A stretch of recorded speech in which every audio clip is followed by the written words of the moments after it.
Peace and blessings, beautiful people. Peace and blessings. I'm Goddess Imani, and welcome to Sacred Love Lessons. This is a sacred space where we remember who we are, rise in our truth, and radiate the frequencies of love, clarity, and sovereignty. Welcome to this week's Clarity Check-In. Trials and Trust during transition. If life feels uncertain right now, if one chapter is ending while the next chapter hasn't fully revealed itself, this conversation is for you. Transition is a unique space. It asks us to release what we've outgrown while gently preparing us for what is waiting ahead. That space can feel uncomfortable because we naturally want clear answers and solid ground. Now, I love asking questions.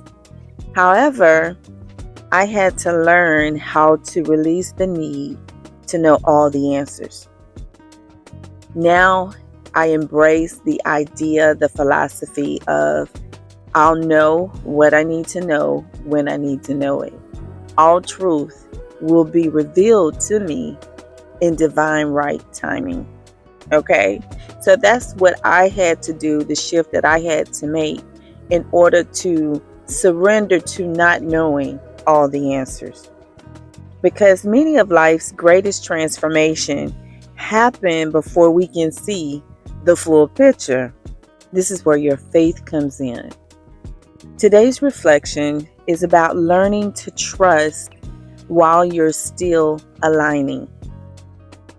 It's about recognizing that every trial carries an invitation to grow in wisdom, strengthen your foundation, and align more deeply with who you are. As we move through this check-in together, I invite you to notice where you're resisting change, where you're being called to trust yourself more fully, and what one small step would create greater alignment today. Take a slow, deep breath and allow yourself to arrive in this moment. Inhale, exhale. Let's explore what your current transition may be teaching you. Now, I perceive trials as a form of light, and this light reveals 1, who I am, 2, what frequency I'm currently in, 3, what shadow work I need to complete, and 4, whether I'm trusting myself, my spiritual team, in the process. Now, let's look at some real-world examples. Think back to a time or imagine going through life transitions. Now, these transitions can look like anything. And just a trigger warning here, if you're going through something very dramatic, this may not be the clarity check-in that you want to sit in on. You may want to sit this one out. So some life transitions that you may be facing, let's say, maybe you're changing careers. You've been in a certain career for a long time, years now. And now you find yourself on the second half of life in your golden years and you want to do something different. Maybe you have a childhood dream. Maybe you have a calling that you're looking to answer. And you're going to be shifting totally from what you were doing before to something totally different. Okay? That's one scenario. Number 2, maybe you're in a stage of life where you're now seeing people leave this dimension. If you're in that age demographic, people are leaving. It could be a spouse, it could be a child, a family member, a loved one, friends, especially during like the whole COVID years. We saw a lot of people leave. So let's say you, for example, you are married. You were married to someone and you guys were married for decades. Like that felt like a lifetime for you. And now that person is gone. and you find yourself as a widow, and you're in a state of grieving. You're in that energy of grieving, okay? And all the things that that person once did, the stability that came with that person, the energy, the love, the fun, the laughter, all of that now has transformed into something else. That person is now gone on into another dimension. So there's that. That's one example. Or let's say you've been a mom and you've reared your children, and now your children have graduated from high school and or college, and you find yourself as an empty nester. And for the last 18 to 25 years, you've been focused on the children. They have been the center of your world. And now they're out living their own best life, and you're here wondering who you are now. What do you like now? You really don't even know. These are all transitions that you could possibly be facing, right? And you're trying to figure it out. Or let's say you worked a job or you owned a business, and now you're going into retirement and you're unclear on what's next in this stage of your life. You know, you've put so much energy into the business or into someone else's business, and now you're in this state of retirement and you're not really enjoying it the way that you thought you would. You just really don't know what to do with yourself at this point. So these are some examples. And if you have another one and you can think of another one, just think of that for this moment. Who are you in this moment? Putting yourself in one of those scenarios, how do you feel? What thoughts are going through your head? Are your shoulders relaxed? Is your chest loose? Are you loose in the chest? Is your body all relaxed and everything? How are you feeling? Did any of those scenarios invoke sadness, anxiety, frustration, confusion, any of that? One of the greatest misconceptions about stability is that stability comes from having everything figured out or having everything materially. You know, I hear some people say, if I just had all this money, then life would be. Or if I had the toys, you know, the house, the cars, all the possessions, then life would be. Or if I knew the plan, if I could see 20 years down the road and I knew what the plan was day to day and the how, then I would be okay and I would feel stable. That would be stability. Real stability comes from within. When your circumstances change, your relationships change, or your plans change, your inner foundation can remain balanced and aligned. The more you learn to return to your center, the more quickly you can move through uncertainty with clarity. Now, how I came into this wisdom is that I noticed when faced with opposition, and a lot of the opposition was projected energy, you know, people doing things in the background, trying to make my pathway hard. In their mind, that's what they were thinking. But okay, whatever, we'll go with that, right? And so when I noticed what was happening, I questioned myself. The same questions that I asked you earlier. I asked myself, if this happened, who would I be? And the most basic question, who am I? And I just stuck with that. Who am I? Every day. Who am I? Who am I now? Who am I today? If A happens, who am I? If B happens, who am I? If C happens, who am I? And then I asked myself, what frequency am I in? What frequency am I in? And what shadow work do I need to complete? Now, based on the answer to 1 and 2 told me what 3 needed to be. Okay? Based on the answer for 1 and 2 told me what 3 needed to be. And then 4 was just a given. Am I trusting myself? Am I trusting my spiritual team? Am I trusting the process? Or am I trying to be in control? Am I trying to force things? Scratch trying. Okay, we're going to cancel that. Am I forcing things? Am I looking to be in control? Control is an illusion. I laugh at controlling people.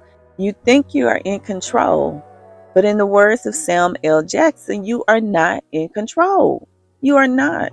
Control is an illusion.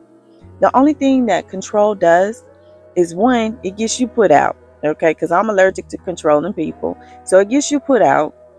2, it just creates more negative energy. It creates anxiety. It triggers impulse. And the more you try to be in control, the more you're actually losing control. And trying to control everything really takes you out of the present moment. You miss things. A lot of times you'll miss the obvious. So I had to go through this process. Everything that I'm sharing with you today, I went through this process myself. This is how I'm able to speak about it. I went through it myself, especially when I peeped what other people were doing. I said, okay, let's see what that looks like. Let's take that off the table. So I took it off the table. When I realized that I was holding on to things, at that time, things that held value, I asked myself, if this went away today, who would I be? What frequency would I be in? And so then I would take it off the table. Let's take it away. If this went away, if this relationship went away, who would I be? If my career went away, who would I be? It all goes back to the who am I? I'm not my career. I'm not a job. I'm not a relationship. I'm not any kind of role that people have assigned to me. Okay? I'm not the scapegoat. I'm not the black sheep. I know a lot of people, they want to assign roles to me, but I'm not that. I'm not any of that. I'm not the caretaker.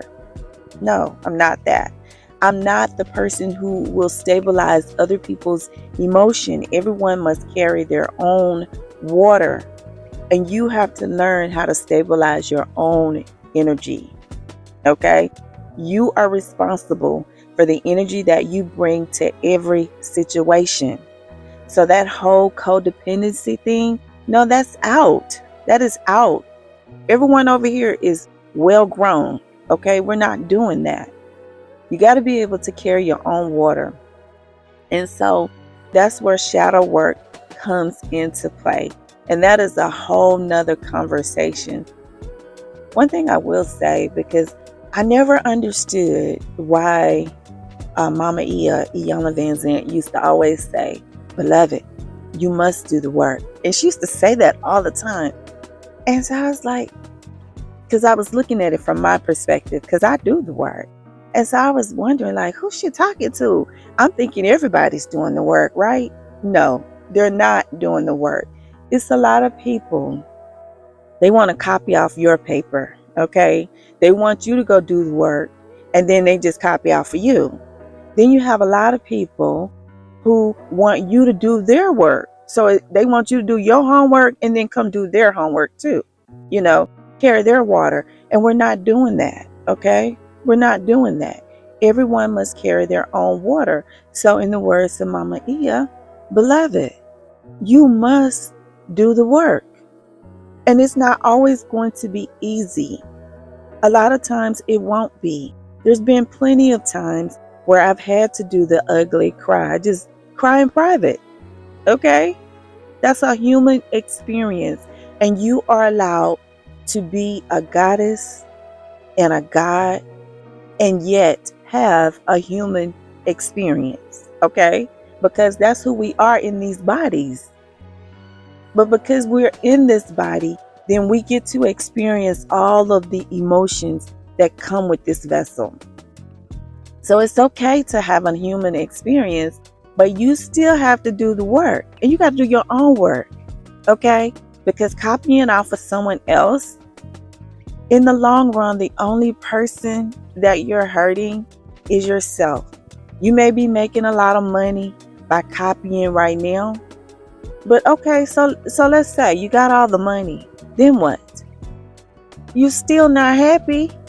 Happiness comes from within. Your stability comes from within. I've seen people with all the money, and instead of enjoying, okay, I got all the money, I got all the things, instead of enjoying that, they don't know peace.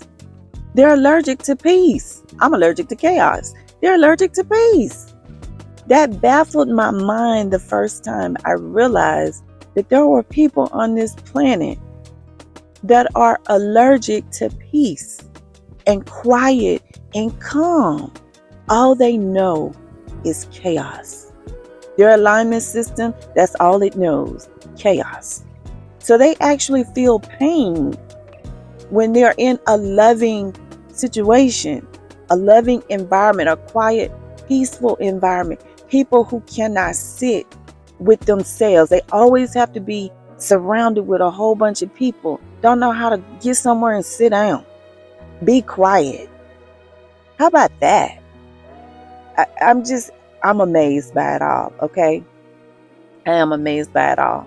But I went through this process. I asked myself specifically, if these things went away, who would I be? That's how you get to the root of the answer of who am I? And it's all about your journey. Okay, this is your journey, and you have to go on your journey. And spoiler alert, you might be going on your journey with you and your spiritual team. No one else in the 3D. You and your spiritual team. And sometimes, and there will be seasons where that would be required. You and your spiritual team. And if you can't sit with yourself, if you can't sit in your own energy, if you're the type of person you can't get somewhere and sit down, you got to be surrounded by a whole bunch of people. Yeah, you're gonna have some challenges. Okay, you're gonna have some challenges. So ask yourself, who are you in this moment? Imagine a transition in your life. It doesn't have to be any of the things that I said. It could be anything. Let's go to the other side. It could be you got a new grandbaby, a new addition to the family. That changes everything, right? That's transition. Now we have new life here that we have to all focus our attention on. That comes with a whole nother set of challenges. Or let's say I saw a video where this guy, he won the lottery. He came into all this money, just sudden wealth. And then his girl went and told his family, and that created a whole bunch of problems for him, a whole nother set of challenges that he didn't have the day before. So then there's that. Okay, so it could be anything, but you have to ask yourself, who am I? Who am I? Whether something is given to me or something is taken away. If you have to release something, who am I if I don't have it? Who am I if I get it? I've seen people get things, get money, and at first they was cool, everything was good. Then they come into all this money, or they come into fame, they get around other people, and all of a sudden they're a whole different person. You're looking at them like, who the hell is that? And I've experienced that, where the heart fades to black. I've seen it. Amazed, okay? But I've seen that. And so you have to ask yourself, either way, who am I? What frequency am I in? Is there any shadow work that I need to do? More than likely, the answer is yes, okay? I haven't known anyone who didn't need to do shadow work, And then, whether or not you're trusting yourself, your goddess God self within you, your spiritual team, or trusting the process. So I have this exercise for you today. It's just a little quick exercise. I call it the stability reset. And it's something that I do that works for me. It may or may not work for you. But here you go. So you go to a place where you can sit or stand. Then you want to put your hand over your heart, your chest area, your heart. and put one hand on your lower abdomen. And then you just take a few deep, slow breaths in and out. Inhale, exhale. Inhale, exhale. Again, inhale, exhale. Now feel the support underneath your feet. Whether you're sitting, feel the chair underneath your bottom, the earth underneath your feet. If you're standing, feel the earth underneath your feet. And then quietly say to yourself, my stability lives within me. I trust myself to take the next aligned step. I return to my center with every breath. Then just inhale, exhale. Again, my stability lives within me. I trust myself to take the next aligned step. I return to my center with every breath. Inhale, exhale. One more time. My stability lives within me. I trust myself to take the next aligned step. I return to my center with every breath. Inhale, exhale. Notice what changes. You may not have every answer, but you have everything you need for the next aligned step. I'll leave you with this final thought. Trust isn't about knowing every step of the journey. It's about remembering that you can always return to yourself again, again, and again, regardless of what is changing around you. Every return creates a 1% frequency hop. One small shift in your inner world changes the way you meet the moment. And from that place, your next aligned step becomes clear. That's what I have for you today. Thank you for being here and sharing this sacred space with me. If this episode resonated with you, please like it and share it with someone who is ready to remember their own power. And until we speak again, be the light.